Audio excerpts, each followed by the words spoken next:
Paper ગોટાળા મુદ્દે સીબીઆઈના ગુજરાતમાં દરોડા 7 સ્થળો પર સીબીઆઈએ તપાસ હાથ ધરી છે। ગોધરા, ખેડા, આણંદ અને અમદાવાદમાં તપાસ શરૂ કરવામાં આવી।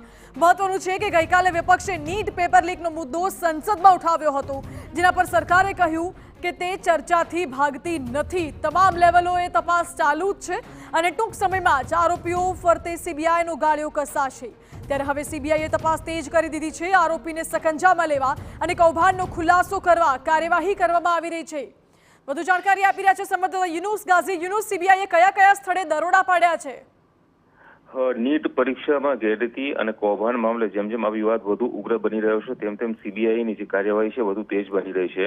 ગુજરાતના અલગ અલગ 4 જિલ્લાઓની અંદર 7 લોકેશન ઉપર દરોડાની કાર્યવાહી શરૂ કરવામાં આવી હોવાનું સીબીઆઈ સૂત્રો તરફથી વિગતો મળી રહી છે।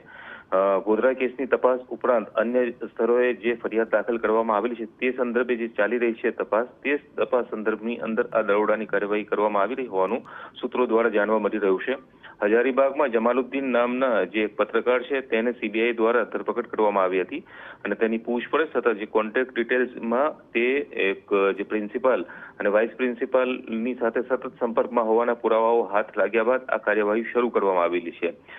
સૂત્રોના જણાવ્યા અનુસાર જમાલુદ્દીનના જે ગુજરાતમાં સંપર્કો હતા તેના આધારે આ કાર્યવાહી શરૂ કરવામાં આવેલી છે। જો કે સીબીઆઈ દ્વારા આ અંગે સત્તાવાર રીતે કોઈ પણ માહિતી આપવામાં હજુ સુધી નથી આવી। બીજી તરફ ગોધરા કેસની જે તપાસ કરી રહેલી ટીમ છે તે 4 આરોપીઓની કસ્ટડી મેળવવા માટે કોર્ટમાં જે અરજી દાખલ કરી રહી હતી તેની ગઈકાલે સુનાવણી પૂર્ણ થઈ હતી અને આજે ચુકાદો આવવાનો છે। હવે કોર્ટ દ્વારા એ 4 આરોપીઓની જે કસ્ટડી છે તે સીબીઆઈને આપવામાં આવે છે કે કેમ, અને તે ત્યારબાદ જ સ્પષ્ટ થશે કે આ 4 આરોપીઓ સાથે પણ જમાલુદ્દીનના કોઈ સંપર્કો હતા કે કેમ।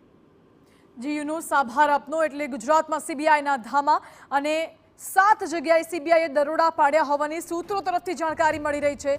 જો કે અમદાવાદ, ગોધરા સહિતનો જે વિસ્તાર છે ત્યાં તપાસ શરૂ જ છે હજુ।